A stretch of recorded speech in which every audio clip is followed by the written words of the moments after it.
ګلالۍ زده کوونکو د مایکروسافت اکسل درسونو لړۍ ته ښه راغلاست. زه عبدالغني مستغني ستاسې ښوونکی او مرستندوی په دې کورس کې.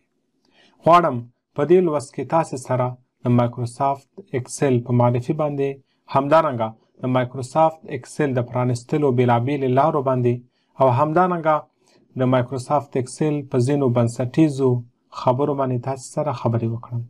له ما سره اوسئ او تر پایه مو ملتیا وکړئ. د دې کار لپاره ما تاسو ته یو پریزنټیشن چمتو کړی دی چې په هغه کې مې مایکروسافت اکسل په بشپړه توګه تشریح کړی دی. لومړی مایکروسافت اکسل څه شی دی؟ مایکروسافت اکسل یو کمپیوټري پروګرام دی چې د شمیرو، تحلیل، ډیټا تنظیمولو او د مالي معلوماتو لپاره کارول کیږي. اوس خبره دلته را چې مایکروسافت څه شی دی؟ مایکروسافت یو نړیواله ټکنالوژي کمپنۍ ده چې په 1915 کال کې د بیل ګیټس لخوا په امریکا کې جوړه شوه. دا کمپنۍ د نړۍ له سترو او بریالیو ټکنالوژۍ شرکتونو څخه ده او بېلابېل محصولات او خدمات وړاندې کوي. همدغه مایکروسافت اکسل د مایکروسافت افیس یوه برخه ده چې مایکروسافت افیس مکمل یو پاکیج دی چې په هغه کې ورد، پاورپاینټ، اکسس او همدارنګه بېلابېل پروګرامونه شامل دي. اوس په دې سلاید کې تاسو ته وایم چې د مایکروسافت اکسل کلیدي ځانګړتیاوې څه شی دي. کلیدي ځانګړتیاوې د ګرافونو او چارتونو جوړول، یعنې په مایکروسافت اکسل کې موږ کولی سو ګرافونه او چارتونه جوړ کړو. دا چې څه ډول کولی سو دا چاره ترسره کړو، په عملي توګه یې په راتلونکو لوستونو کې تاسو ته درښیم. د ډیټا حسابولو او تحلیل لپاره فارمولونه او فنکشنونه. دا چې فارمول څه شی دی، فنکشن څه شی دی، دا هغه څه نه دي چې په دې کورس کې تاسو ته په بشپړه توګه تشریح کوم. په تمه اوسئ. ورپسې سپریډشیټ یا شیت. شیت قدرمندو د مایکروسافت اکسل یو صفحو ته څه ویل کېږي؟ شیت ویل کېږي. لکه موږ مایکروسافت ورد کې هرې صفحې ته پیج وایو، نو دلته هرې پاڼې یا هرې صفحې ته شیت ورته ویل کېږي. جدولونه چې په صفونو او کالمونو ویشل شوي وي هغې ته سپریډشیټ ویل کېږي. ورپسې سلاید. د اکسل کارولو ګټې. لومړی ګټه د ډیټا مدیریت. موږ کولی سو د اکسل له لارې د لویو معلوماتو تنظیمول او ترتیبول وکړو. ورپسې خپل وخت سپما کړئ د اتوماتیک حسابونو او فارمولونو له لارې. په اکسل کې ځینې حسابونه او فارمولونه شته چې د هغې له لارې موږ کولی سو د خپل وخت په حساب کې، په کالکولیشن کې سپما کړو. ورپسې دقت او چټکتیا. قدرمندو که چېرته موږ یو خریداري کړې وي او هغې خریداري یا خرڅلاو محاسبات په کتابچه کې وکړو، زموږ څخه ډېر وخت اخلي.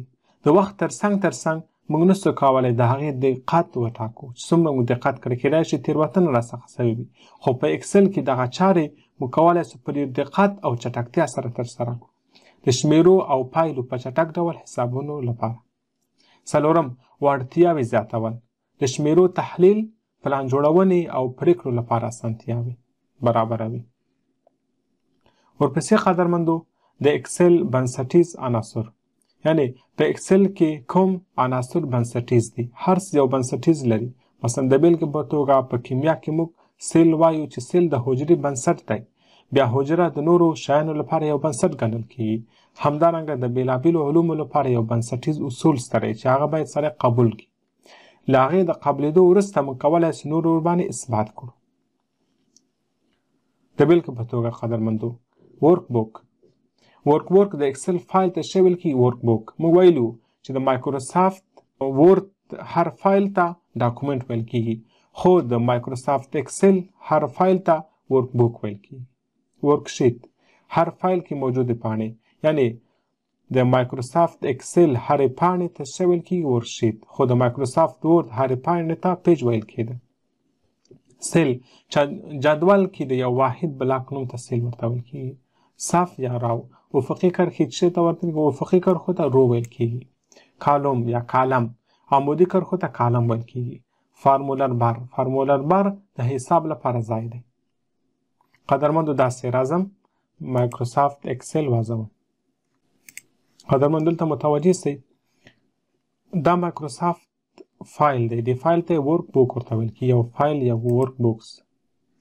خو د ورک بوک هر صفحې ته څه ویل کیږي؟ شیټ ویل کیږي. دا لومړی شیټ، دا دوهم شیټ، دا دریم، دا شیټونه سو هر شیټ ته هر پاڼې ته شیټ ویل کیږي. دا لومړی شیټ یا لومړی پاڼه، دوهم شیټ دی چې مایکروسافت ورډ کې ورته پیج ویل کیږي، خو دلته ورته شیټ ویل کیږي. ورپسې قدرمندو افقي کرښې.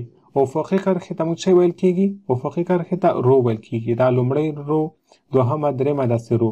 خو عمودي کرښو ته بیا کالم ویل کیږي. دا لومړی کالم، دوهم و دریم داسې کالم. دا یو کالم سه. دا یو کالم سه. خو رو چیرې دا یو رو سو. سیل بیا قدرمندو دغې ته سیل ویل کیږي. دا یو حجره چې نه ده، دا یو خانه دې ته سیل ورته ویل کیږي.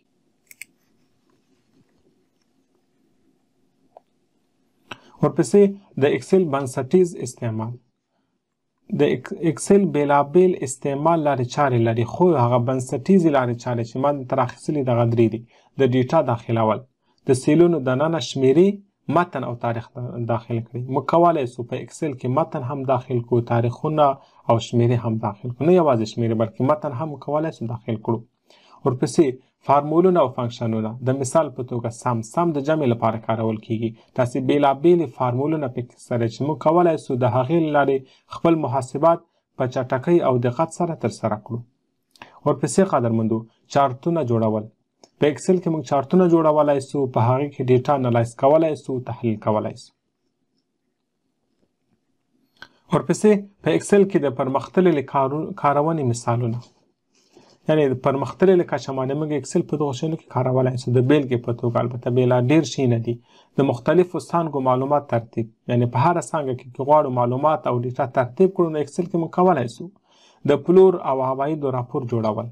ورپسې د مالي بودیجې تحلیل. که چېرته موږ کلنۍ بودیجه ټاکو یا یې تعیینوو، نو موږ کولی سو د اکسل له لارې د مالي بودیجې تحلیل وکړو. له ټولو څخه مننه چې تر دې دمه له ما سره پاتې شوئ. قدرمندو په دې برخه کې تاسو سره په دې باندې خبرې کوم چې څنګه کولی سو اکسل واز کړو. د مایکروسافت اکسل د وازولو یا د پرانیستلو لپاره بیلابیلې طریقې شتون لري، خو زه هڅه کوم هغه طریقې یا هغه لارې چې ډېرې مشهورې دي تاسو ته یې در وښیم. د هغې له جملې څخه په لټون بار کې لټونه ده. لټون بار دغه لټون بار ده یا سرچ بار ورته ویل کېږي. په دې کې یو زه لیکمه اکسل AXCAL. اکسل چې قدرمندو ولیکئ دلته تاسو ته راځي.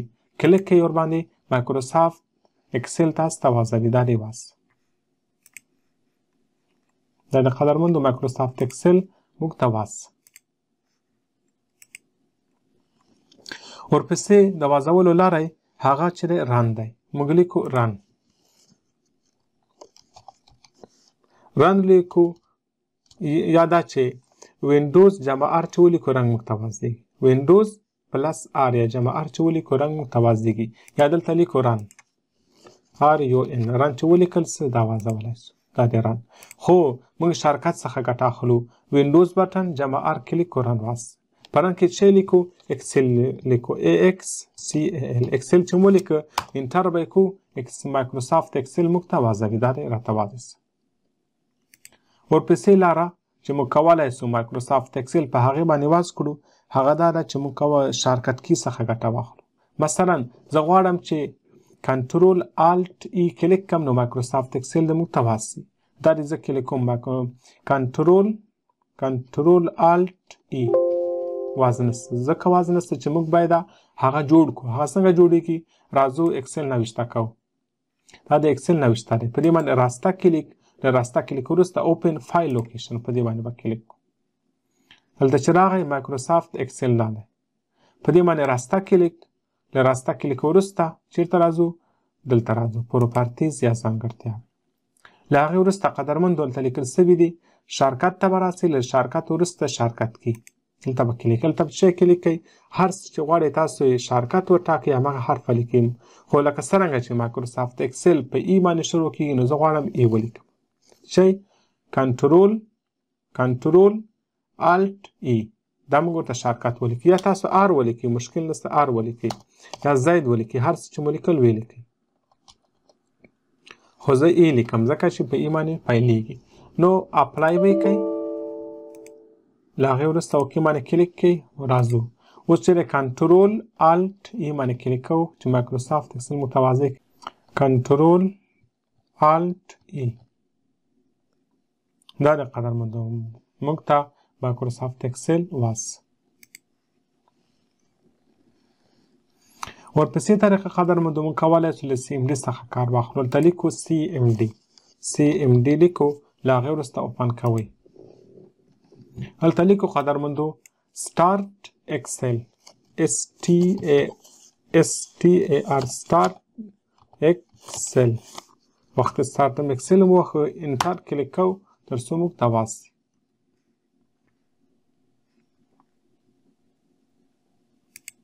دا د قدرمنو موږ ته واسه که چېرته سی ام ډي ولیکئ په سی ام ډي کې سټارټ اکسل ولیکئ نو موږ کولی سو مایکروسافت اکسل واس کړو دا د قدرمنو موږ واس کړو اوس قدرمنو په دې برخه کې غواړم تاسو ته د اکسل اړوند ځینې بنسټیزې خبرې وکړم د هغې له جملې څخه موږ وویلې چې د مایکروسافت ورد هر فایل ته ډاکومنټ ویل کیږي خو د مایکروسافت اکسل هر فایل ته ورک بوک ویل کیږي او د ډاکومنټ هرې صفحې ته د مایکروسافت اکسل د مایکروسافت ورد هر فایل ته څه شی ورته ویل کیږي ډاکومنټ ورته ویل کیږي ورد هر فایل ته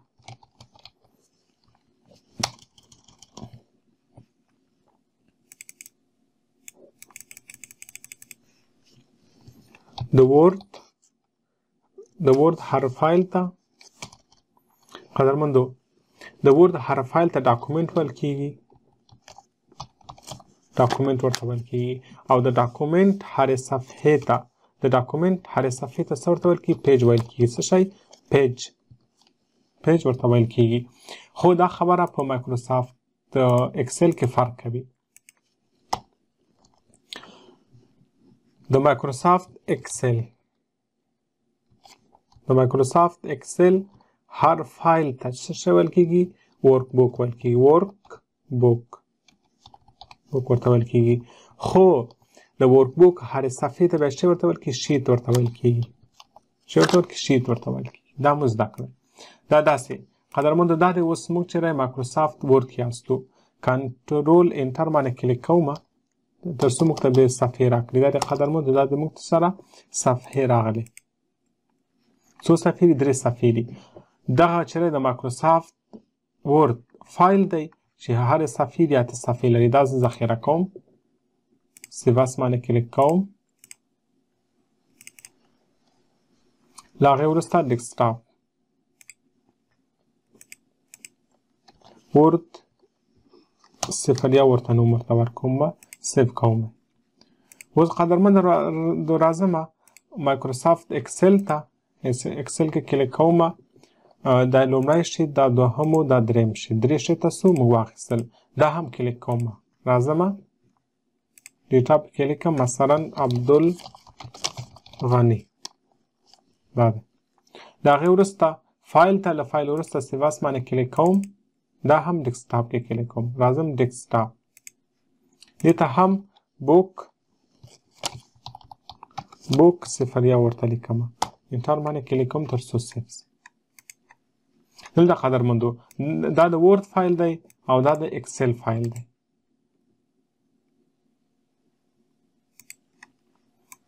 دا د اکسل فایل دی او دا د ورد فایل دی موږ وایو دا د مایکروسافت ورد فایل دی چې ډاکومنټ دا یو ډاکومنټ دی دا چې ورک بوک دی یعنی د مایکروسافت اکسل فایل ورک بوکس او د مایکروسافت ورد فایل ډاکومنټس اوس قدرمند ورد واسکو ورد چې له صفحو څخه جوړ دی نه پیجز څخه جوړ دی اته پیجه لري خو د اکسل چې کله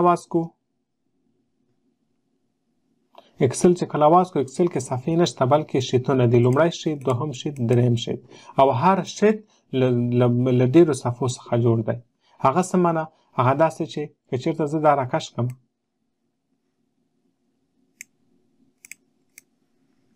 دا دې راکش کړم. هر څومره چې دا کش کوم همغونه ځي. هر څومره چې کش کوئ تاسو قدرمندو دا همغونه ځي. زه په دې برخه کې یو څه ډیټا لیکم. ډیټا مې ولیکله، کنټرول انټر باندې به کلیک کوئ. کنټرول انټر دا دی قدرمند ټوله صفحه. اوس ویو ته راځم، تاسو ته ښیم چې هر شی له ډېرو صفحو څخه جوړ دی. ویو ته راغلم، له ویو وروسته پیج لیاوټ باندې کلیک کوم. دا دی، دا زموږ لومړی شیټ دی. لومړی شیټ دی خو ډېرو صفحو څخه جوړ دا دی. تاسو وینئ. نو موږ ویلی سو یو شیټ په مایکروسافت اکسل کې له ډېرو صفحو څخه جوړ دی. خو د مایکروسافت اکسل فایل چې ورکبوک ورته ویل کېږي له شیټونو څخه جوړ دی. لومړی شیټ، دوهم شیټ، درېیم شیټ، او هر شیټ یې له ډېرو صفحو څخه جوړ دی. دا بیرته راځم، په دې باندې کلیک کوم. نارمل باندې نارمل حالت کې د مکمل شیټ چې ډېره ډیټا پکې نامحدوده ډیټا مو پکې ذخیره کولی شو. د ور غونې نه چې صفحه پوره سي یا پیج صفحه پوره سي، دلته نامحدوده ډیټا مو پکې ځای پر ځای کولی شو. دا و قدرمندو زموږ نننی لوست تر راتلونکي لوست پورې چې موږ د مایکروسافت اکسل په انټرفیس باندې خبرې کوو او هغه تاسې زه معرفي کوم. په لوی الله مو سپارم. مننه.